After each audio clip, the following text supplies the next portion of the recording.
are explosive off the snap, keeps linemen off balance with hand usage, good control of gaps versus run. And I do have some concerns. He did not have an elite production as far as tackle for loss or sack numbers. They were modest. And he may need some refinement in stretching pass rush moves. I have him, as far as draft range, I have him late first round. Uh, that's where I've got him at.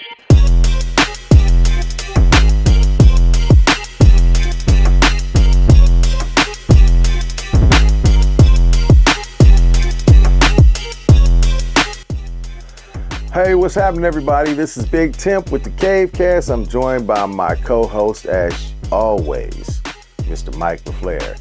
And we are here to give our synopsis on who we think are the best defensive tackles, top 5 that is, in this year's draft for the NFL 2026, okay? And a lot of people are not going to agree with everything. I may or may not have somebody on here you think is going to be in this top 5. And I also want people to understand that this is my top 5 because I'm a Chiefs fan, based upon who I think Spags would probably use in our defense. So I'm going to start us off pretty good. At my number 1 position for defensive tackle, yeah, we're hopping right into this, folks. We are getting right into it. I have Peter Woods out of Clemson. 6'3", 310-pound defensive tackle, junior. Now, the reason I have him at number 1, he plays with above average power, and he also has an ability to disrupt both the run and the pass. Now, a lot of scouts do praise him for his strength and at the point of the attack, and his ability to collapse pockets. Now, his 2025 tape shows consistent disruption, especially against quality offensive linemen, and he earned first-team All-ACC honors. The strengths I have labeled for Peter Woods are explosive off the snap, keeps linemen off balance with hand usage, good control of gaps versus run, and I do have some concerns. He did not have an elite production as far as tackle for loss or sack numbers. They were modest. And he may need some refinement in stretching pass rush moves. I have him, as far as draft range, I have him late first round. That's where I've got him at. At number 2, I have Cade McDonald out of Ohio State. 6'3", 326-pound defensive tackle. McDonald does combine size with a lot of surprising athleticism, especially for his frame. Now,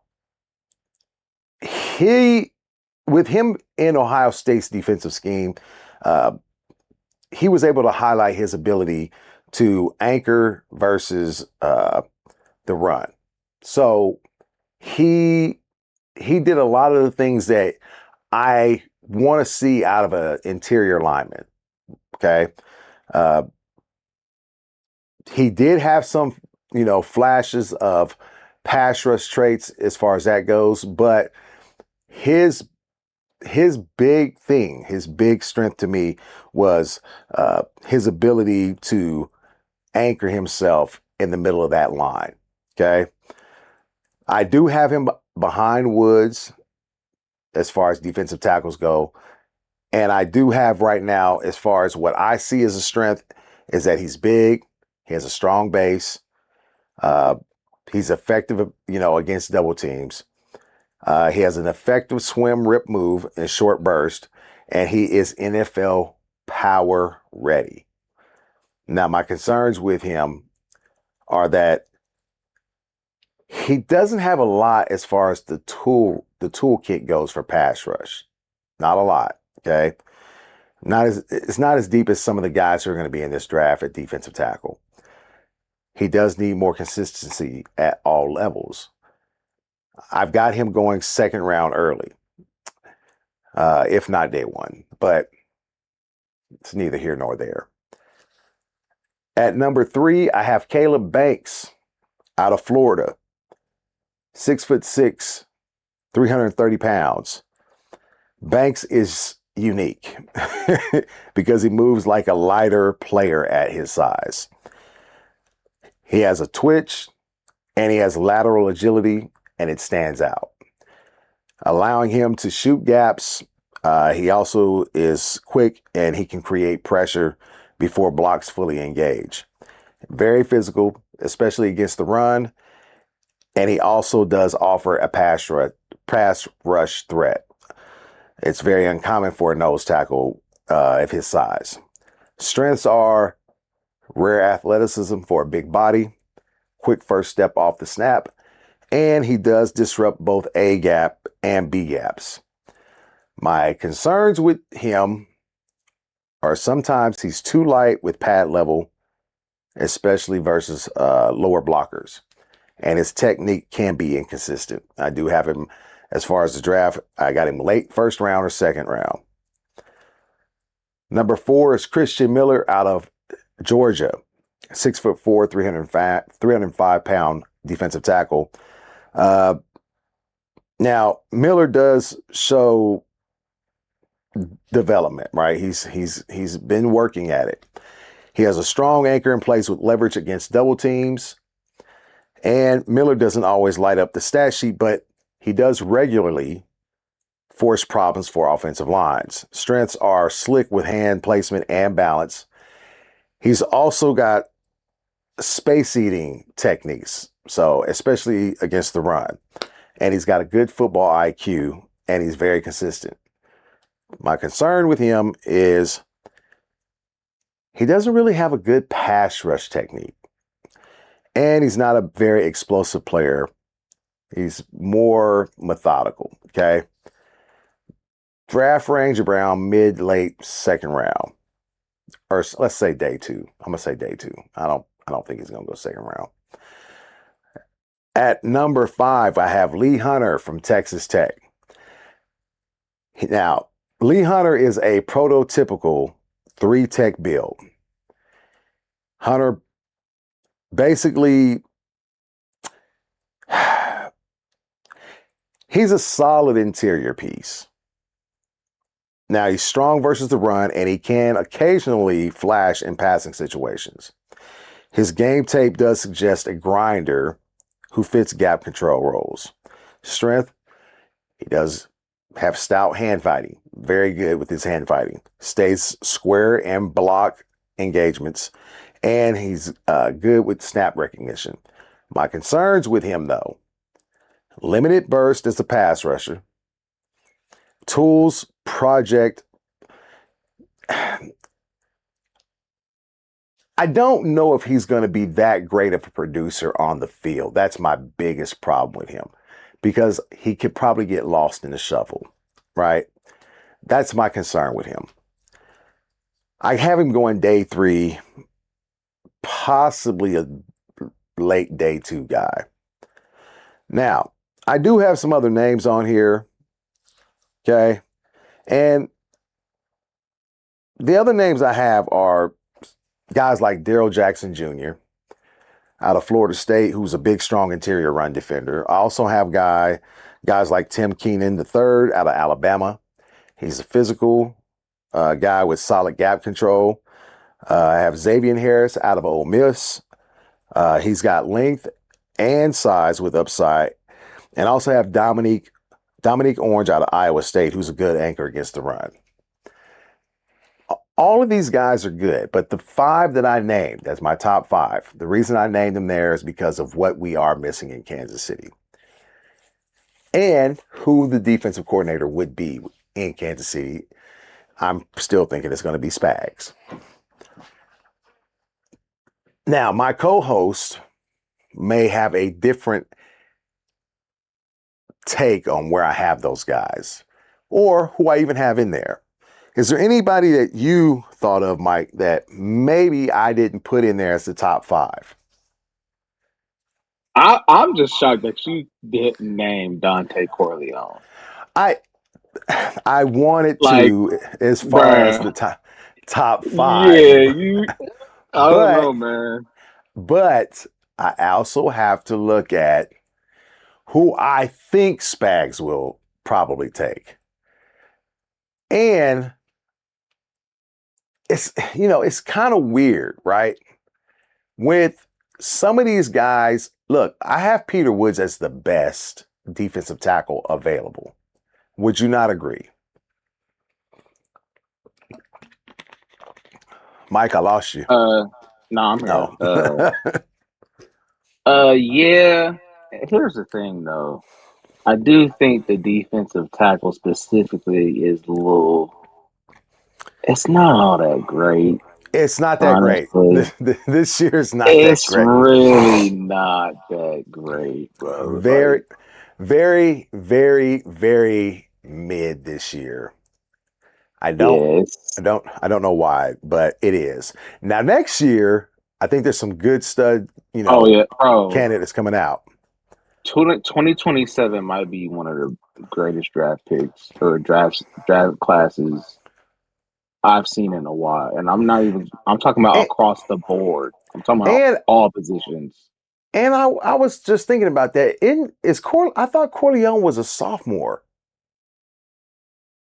I don't think so. I mean, I Are you could be sure? wrong. Maybe I was wrong, but No, he's a like I said, senior. No, he's a senior at okay. So Cincinnati. Yeah. okay. Uh, and like I said, these are guys that I'm thinking that the Chiefs would pick because of how Spags is going to look at them. Because you got to remember, I know he got Omar Norman Lott last year, but let's be honest. Omar Norman Lott played for the Chiefs and they made him gain weight because he was less than 300 pounds as a defensive lineman. When he was at Tennessee, he was right at 290. When he got to Kansas City, he was right at 290. So I picked guys because I think Spags is going to want these guys to be heavier in the middle. And so if you didn't notice, every guy I put on there was over 300 pounds. Oh yeah, yeah, yeah. So I that's think. why I put him. That's why I I put mean, him on there. I think Corleone is at like 320 or something like that. Yes, Um, I think you'd have to look him pretty up. sure. You'd have to look him up because when I was putting this together, I didn't look at what his height and weight was. I know he's like 6'1". That's probably the reason why I didn't put him on there. Uh, yes, he's about 6'2", 335 pounds. Okay. Yeah, so he's a little bit shorter than what I think Spags likes to. But then I again, mean, Omar like Norman Lott. That's about where Omar Norman Lott is at. and that's why I said I don't think he really cared too much for that pick. I don't think he was the guy that was really all in favor for Omar Norman Lott. Well, I'm gonna be honest with you. Spags ain't got. Listen, I like Spags. Matter of I fact, we had this I argument really the last like. time. I really like Spags. uh, His defensive personnel opinions are in the hey, toilet. I Okay, get it. I listen, get it. But listen. I can only go by who they're going to have as a defensive. Now, I'll put it like this. If the defensive coordinator changes and It ain't. I get to I know, don't think so. okay, but I'm saying if it does, then a lot of the lists that I've put out, especially for defensive end and defensive tackle, would actually change. It would. Now, Peter Woods would still be at number one for defensive tackles coming out this Yeah, like year. he's like literally the consensus. Like Yes, exactly. So, so. uh, and defensive ends, it would still probably be number one would be Ruben Bain. But like I said, it's the order that I had them in as far as who I think are the top five that Spags is actually going to pick. Hey, as did a you team. see? Hey, What? did you see that move that fucking Bane did in the championship, where Mm, he swiped dude's hands down and nigga? Hey, listen, I don't know how the Chiefs are gonna do it. hey, Would I I not be mad at that pick, bro? I'm gonna tell And you y'all the know new I'm a Jeremiah. Y'all know I'm a Jeremiah Love guy too. Like, man, exactly. I'm not gonna be mad, yo. I Yeah. just don't see him lasting that long. I mean, I don't I don't either. see it. I would love for it to happen, but I I don't think it's gonna I don't think it's gonna happen. We're It's gonna mess around and end up. We're gonna mess around and end up getting downs. It's either gonna be downs or love. And if it's not one of those, because I don't think they're getting a receiver. I just don't see it. yeah, I I would don't be shocked. That's one position I would be shocked they go after at pick 9. yeah, you're kind of right. I I would just love don't see it. I would love to see that happen, but I don't think it's going to happen. So like I it's I don't think that I don't see a linebacker. I don't see a receiver. no. Now this is what I do see. I see defensive anything on the defensive line, really. Anything on the defensive line, safety, maybe corner, offensive lineman, and then running back. Those are the 5 positions I could see them going for. Yeah, And and when I that's say why offensive lineman, I mean them right tackle. So yeah, that's why I say I don't think they'll do it. I really don't. As much as I would want them to, I don't think they will. It it is I would what be it shocked, is. and I wouldn't necessarily be mad, but it depends. It would depend on who it is, though. Well, yeah. So, I want to say that, you know, when it comes down to it, there there are things that, that are out of our control. Everybody has their opinion about who is the best and who's this or who they think the Chiefs should take. And that's fine. I'll take, you know, this guy over that guy. I appreciate everybody's thoughts about who is where, right? But I also know that a lot of the times it comes down to who is available. And Sure. you get who you get, right? It sucks, but that's what happens. Most of the time we get a guy that we just did not want, right? I remember, I wasn't really too big on Felix Anaduke Uzama, but we got him. Hey Now, man, it's really unfortunate with him because man, he was nasty at K State. he was. He He was was. dude was a dog at K State. I just think, and again, this goes back to Spagnolia. This goes back to Spaggy Boy, Yeah. and man, I just think they screwed him over. To be honest with Uh, you, I want to give a shout out before I get off here too. So I want to give a shout out to my guy Chief High Smoke. Uh, if y'all don't know him, go follow him on YouTube. He's another Chief podcaster and content creator. Uh, I did a live with him on Monday for the national championship, and I was on there just you know being inside the comments and talking. We were I think I was on there for the whole game pretty much. So, but he always comes in, shouts out our channel. He gave us a bunch of shout outs that night on the show, on his show. And I just want to say thank you. I appreciate it yeah, because appreciate we, that, man. yeah, we're a small channel, and he is too. He's a smaller channel, just like we are, and we're just trying to put out content for fans. And we don't do this really for anybody else but ourselves for the most part. We hope to get a few fans and people that like what we do, but for the most part, we know we're not big money makers. We ain't making no money doing this. We just do it because we love to do it. And Chief High Smoke is one of those guys too. He's a true Chief fan. This guy comes from a 49er based family, He's from Oh, Cali. yeah. He's in California, right? From Damn. California. He's been a fan since they let Montana go over there in San Francisco, and decided he was going to be a Chief fan. So so I'll just put Hey, it that's like what's up, that. though. I'll put it like that. He's a true diehard Chief fan, and he always gives me a shout out. Uh, Posts, things for our show, tells people to go check us out, and I just want to tell him thanks, man. So if you guys have any questions, if you have any comments about the top five, if you have anything you want to say, we would love to hear from you. If you're new to the channel, go ahead and hit that like button. If you like Hey, what? I want to ask you something before we get off. Okay, go ahead. Real quick.